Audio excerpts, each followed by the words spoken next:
واقف ہیں.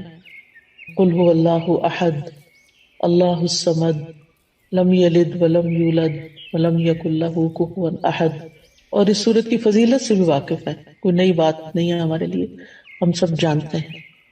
تو اس کی اتنی بڑی فضیلت کس بنا پر ہے؟ اخلاص ہی کی بنا پر ہے نا.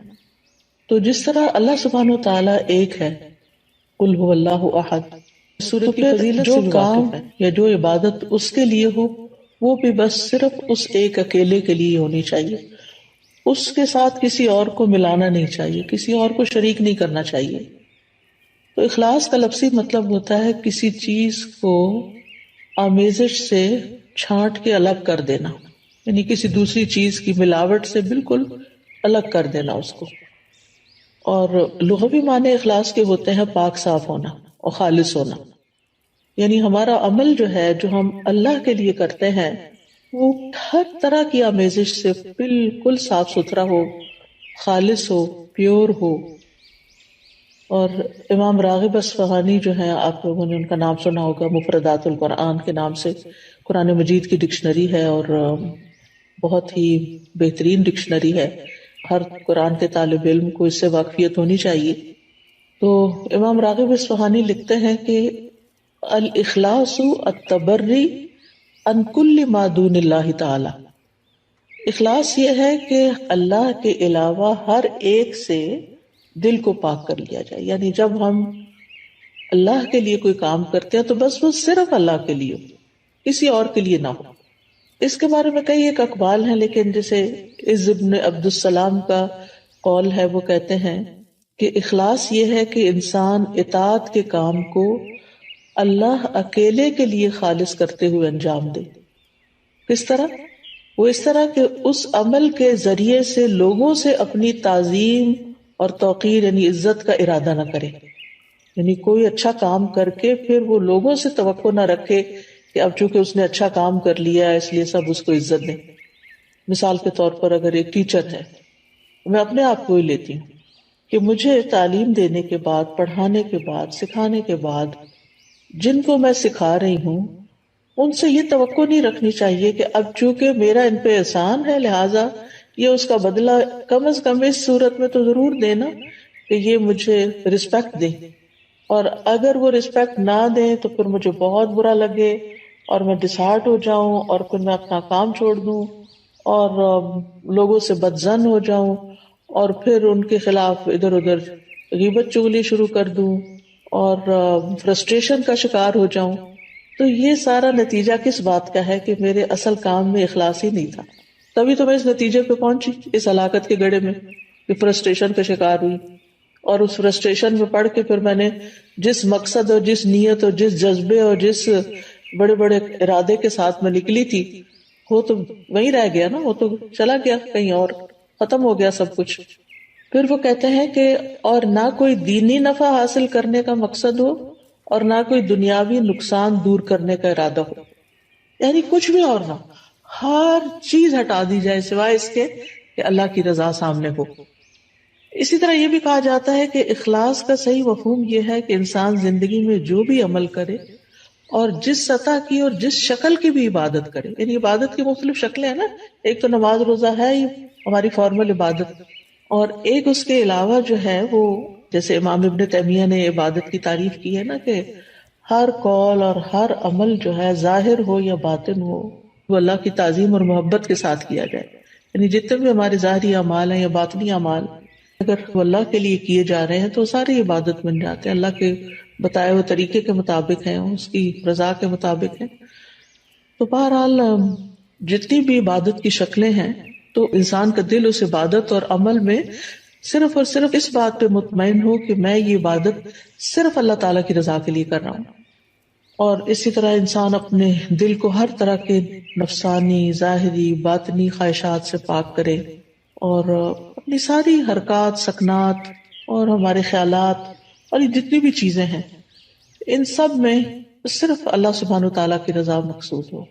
یعنی ہم ایک ہاتھ بھی اٹھائیں، ہمارا مسکرانا بھی، ہمارا دیکھنا بھی، ہمارا چلنا پھرنا، یعنی جو ہی ہمارے ذہن میں یہ خیال آئے کہ فلاں مجھے دیکھ کے کہے گا واہ کیا اسمارٹ ہے یا کتنی ایکٹیو ہے یا کتنا، تو فوراً اس طرف سے توجہ ہٹا لی جائے. ایسا شخص لوگوں سے کتنا بے نیاز ہو جاتا ہے نا، لوگوں کی تعریف سے بے نیاز ہو جاتا ہے، لوگوں کی طرف سے پہنچنے والے فائدے کی توقع سے بے نیاز ہو جاتا ہے کہ یہ اس طرح میری قدر کرے گا اور اس طرح مجھے اپریشیٹ کرے گا. یہ ایسا انسان سارے چنگلوں سے ایک طرح سے آزاد ہو جاتا ہے، کیونکہ اس کی نظر صرف اللہ کی رضا پہ لگی ہوئی ہوتی ہے. اللہ سبحانہ وتعالیٰ نے قرآن مجید میں ہمیں حکم بھی دیا ہے سورۃ البینہ میں، وما امروا الا ليعبدوا الله مخلصين له الدين حنفاء ويقيموا الصلاة ويؤتوا الزكاة وذلك دين القیمہ، اور انہیں اس کے سوا حکم نہیں دیا گیا کہ وہ اللہ کی عبادت کرے اس حال میں کہ اس کے لیے دین کو خالص کرنے والے، ایک طرف ہونے والے ہوں، اور نماز قائم کریں اور زکوٰۃ دیں، اور یہی درست دین ہے. وذلك دین القیمہ. اسی طرح اللہ سبحانہ وتعالیٰ صرف اس عمل کو قبول کرتے ہیں جو صرف اس کے لیے ہوتا ہے. نبی صلی اللہ علیہ وسلم فرماتے ہیں کہ اللہ تعالیٰ فرماتا ہے میں بہترین شریک ہوں، پس جس نے کسی کو میرے ساتھ شریک کیا تو وہ عمل اسی شریک کے لیے ہے. یعنی کسی اور کو اگر آپ اس میں شامل کر لیں گے تو وہ عمل اس کا ہو جائے گا، اللہ تعالیٰ کے لیے نہیں ہوگا. اے لوگوں اپنے اعمال کو اللہ کے لیے خالص کرو، کیونکہ اللہ عز و جل اسی عمل کو قبول کرتا ہے جو خالص اسی کے لیے کیا جائے.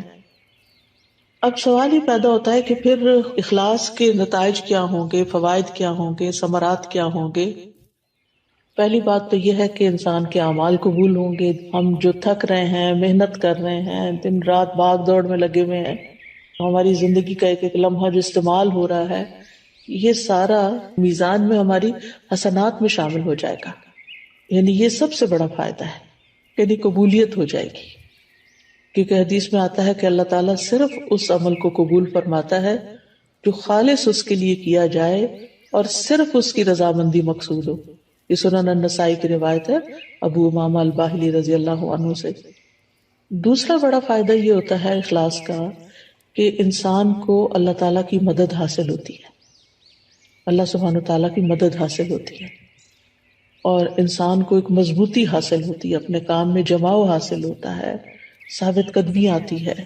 یعنی انسان پھر اس کام کو چھوڑتا نہیں. جیسے شروع میں نے کہا نا کہ انسان فرسٹریشن کا شکار نہیں ہوتا کہ میرا نہیں خیال مجھے یہ کام کرنا چاہیے کیونکہ کوئی مجھے نتائج نظر نہیں آ رہے، اس کے کوئی فائدہ نظر نہیں آ رہا. یہ جملے کتنے عام ہیں ہمارے روزمرہ کی گفتگو میں، حتیٰ کہ لوگ یہاں تک کہہ دیتے ہیں ابھی تک میں نے اتنا قرآن پڑھا، دین پڑھا ہے، میرے عمل میں کوئی تبدیلی نہیں آئی تو میرا نہیں خیال کہ مجھے یہ کنٹینیو کرنا چاہیے.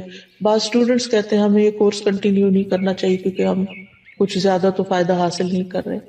بھائی ایک ایفرٹ تو لگا رہے ہیں، ایک نیک کام میں ایفرٹ لگا رہے ہیں، اس کا فائدہ آپ کو دنیا میں ہی چاہیے اور لوگوں کو دکھانے کے لیے چاہیے کہ آپ بہت اچھے ہو چکے ہیں.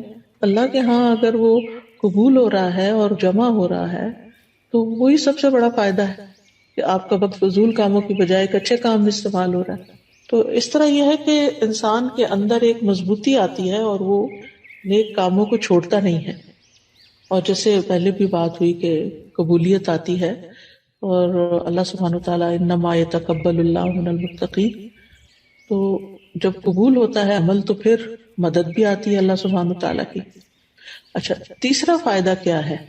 تیسرا فائدہ یہ ہے کہ انسان کا دل جو ہوتا ہے وہ بہت سی بیماریوں سے پاک ہو جاتا ہے، دل کے امراض کا علاج ہو جاتا ہے.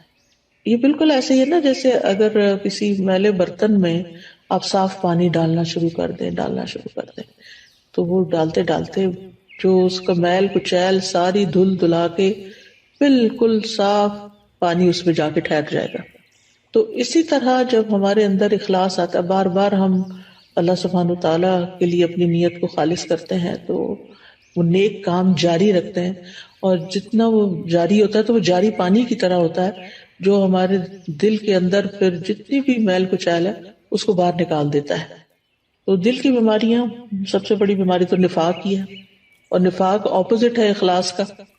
پھر اسی طرح نفاق کی جو علامتیں ہیں اور دیگر جو برائیاں ہیں جیسے حسد ہے، کینہ ہے، بغض ہے، خیانت ہے، یہ ساری چیزیں.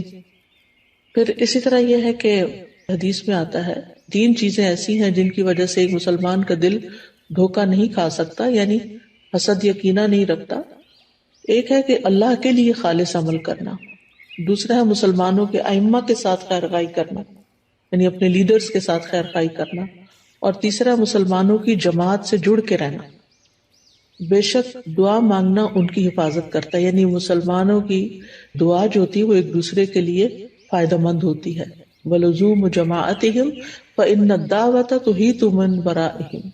میں دیکھتی ہوں واٹس ایپ کے گروپ میں، جس گروپ میں میں ہوں، کہ کوئی ایک بیمار ہوتا ہے تو سارے کنسرنڈ ہو جاتے ہیں اور ہر ایک دعائیں کرنے لگتا ہے، اور حقیقت ہے کہ ایسے دل پکڑا جاتا ہے۔ جب میں واٹس ایپ کھولتی ہوں، میں سینئر سٹاف کا جو گروپ ہے اس کا وہ نمبر دیکھتی ہوں کہ کافی میسیجز ہیں، تو میں سوچتی ہوں اللہ خیر کرے، لگتا ہے یا کوئی بیمار ہے یا کوئی فوت ہو گیا ہے یا کوئی، تو یہ اسی صورت میں سب کی دعائیں ملتی ہیں نا جب جڑے ہوئے ہیں، اور اگر جڑے ہوئے ہی نہیں ہیں، آپ اکیلے ہی زندگی بسر کر رہے ہیں تو بس پھر اکیلے ہی ہیں بہرحال۔ پھر اسی طرح اخلاص کا چوتھا فائدہ یہ ہے کہ جو دنیاوی عمل بھی جو ہوتے ہیں نا، دنیاوی کام جیسے کھانا پینا ہے، بچے پیدا کرنا ہے، شوہر بیوی کا تعلق ہے، خرید و فروخت ہے، یہ سارے کام بھی اخلاص کی وجہ سے نیک اعمال میں شامل ہو جاتے ہیں۔ جیسے صحابہ نے نبی صلی اللہ علیہ وسلم سے پوچھا تھا کہ اللہ کے رسول، ہم میں سے اگر کوئی اپنی خواہش پوری کرتا ہے تو کیا اسے اس میں بھی اجر ملتا ہے؟ تو آپ نے فرمایا بتاؤ، اگر وہ خواہش حرام جگہ پوری کرتا ہے تو کیا اس پر گناہ ہوتا؟ تو اسی طرح جب وہ اسے حلال جگہ پوری کرتا ہے تو اس کے لیے اجر ہی اجر ہے۔ تو اس میں آپ دیکھیں کہ مثلاً آپ والدین کی خدمت کر رہے ہیں، اپنے روزمرہ کے کاموں میں آپ دیکھیں کہ کچھ کام تو آپ خالص دینی کام کر رہے ہوتے ہیں، لیکن بہت سے کام دن بھر میں دنیاوی کام بھی ہمارے روٹین میں شامل ہو جاتے ہیں، جیسے کھانا پکانا ہے، کھانا سرو کرنا ہے، برتن سمیٹنا ہے، بچوں کے پیچھے پڑ کے ان کو کھلانا ہے، بزرگ ہیں تو ان کے چڑچڑے پن کے باوجود ان کے ساتھ خیر خائی کا معاملہ کرتے ہوئے ان کی ضروریات کا خیال رکھنا ہے، یہ سارے کام بندے کو تھکا دینے والے ہوتے ہیں، اور اینڈ آف دا ڈے پھر یا آوازیں بلند ہونے لگتی ہیں انسان کی، یا پھر